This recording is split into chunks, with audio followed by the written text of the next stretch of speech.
O Holocausto Brasileiro, a verdadeira história do Hospital Colônia de Barbacena. Pense Assalamu alaikum, paz e bênçãos estejam com vocês. Hoje, vou contar uma história que parece ter saído de um filme de terror, mas é uma realidade que aconteceu bem aqui, no Brasil. Imagine um lugar escondido em uma pequena cidade de Minas Gerais. Um local onde milhares de pessoas foram levadas, aprisionadas e, muitas vezes, deixadas para morrer em silêncio. Um lugar que deveria cuidar da saúde mental, mas se tornou um verdadeiro cemitério de almas esquecidas. Vamos entrar nessa história juntos, mas cuidado, o que você vai ouvir pode te deixar sem palavras. O local e seu propósito inicial. Esse lugar era o Hospital Colônia de Barbacena, uma instituição fundada no início do século XX com o propósito de ser um asilo psiquiátrico.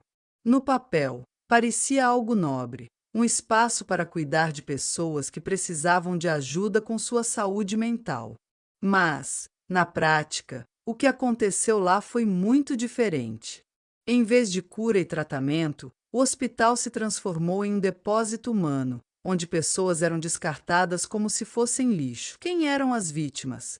Agora, eu te pergunto, quem eram essas pessoas que acabaram lá? Em 78, quando trabalhadores de saúde mental iniciam esse processo aqui do Rio de Janeiro, se indignam com a situação associada às condições também de trabalho.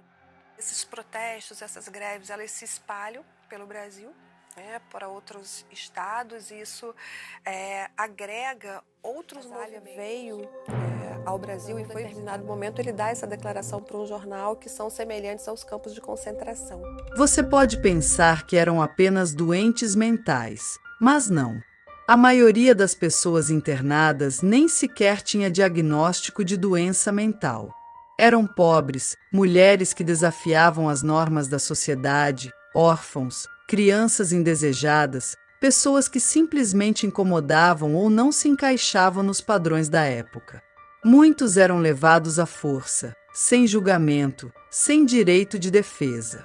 Bastava alguém influente querer se livrar de você, e lá você acabava. As condições desumanas dentro daquele lugar, o sofrimento era inimaginável. As pessoas eram mantidas em condições desumanas: frio, fome, sujeira. Muitos estavam nus, amontoados como se fossem objetos. Havia pouca ou nenhuma assistência médica.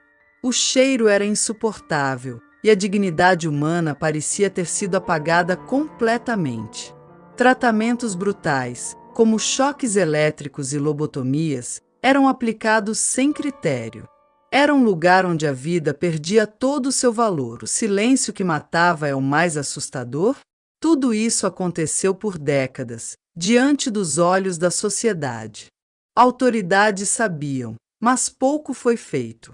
As famílias, muitas vezes, abandonavam seus parentes ali, confiando no sistema ou simplesmente querendo se livrar de um problema.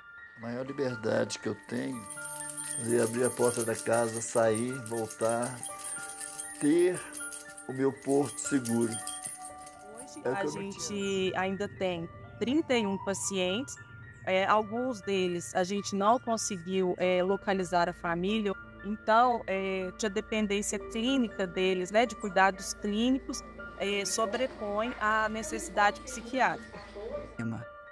A maioria das pessoas que entrou no Hospital Colônia nunca saiu. Morriam de fome, frio, doenças ou simplesmente de tristeza. Reflexão final: essa história não é apenas sobre o passado. É um lembrete de como a falta de empatia e humanidade pode levar a tragédias inimagináveis. O Hospital Colônia de Barbacena é uma cicatriz na história do Brasil, mas também um alerta. Nunca devemos fechar os olhos para a dor do próximo. Precisamos falar sobre essas histórias, por mais difíceis que sejam, para que elas nunca se repitam. O encerramento é aí. O que você achou dessa história? Você já tinha ouvido falar sobre o Hospital Colônia de Barbacena? Deixe sua opinião nos comentários. E lembre-se, cuidar do próximo é um dever de todos nós. Que a paz e a misericórdia de Deus estejam com vocês.